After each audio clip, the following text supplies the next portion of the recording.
এটা ছিল আমাদের ফোর্থ ডেতে আমরা হ্যাভলক থেকে নীল আইল্যান্ডে গিয়েছিলাম। এখানে আমরা যেই রিসর্টে স্টে করেছিলাম, রিসর্টটা ভীষণ সুন্দর ছিল আর ওখানকার পরিবেশটাও ভীষণ সুন্দর ছিল। দেন আমরা ফ্রেশ হয়ে লাঞ্চ করে ফার্স্টে গিয়েছিলাম ন্যাচারাল ব্রিজ ভিজিট করতে। এখানকার কোরালগুলো এত হার্ড যে এর ওপরে হাঁটতেই ভয় করছিল। এর ওপরে বাই চান্স যদি কেউ পড়ে যায় তাহলে তার ভালো মতনই লাগবে।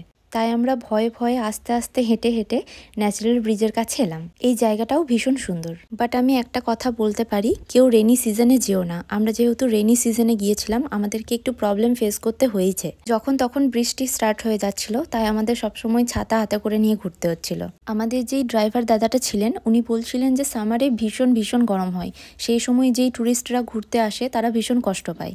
আর উইন্টারেও নাকি এখানে ভালো মতনই গরম থাকে। বাট রেনি সিজনের একটা জিনিস ভালো, যেটা হচ্ছে আমরা একদমই গরম পাইনি। হ্যাঁ, বৃষ্টি হচ্ছিল, বাট গরমটা একদমই ছিল না। দেন আমরা ওখান থেকে গিয়েছিলাম সানসেট পয়েন্টে। ওখানেও অনেকক্ষণ টাইম স্পেন্ড করে অনেক ভিডিওস ফটোস তুলে দেন আমরা চলে গিয়েছিলাম সোজা হোটেলে।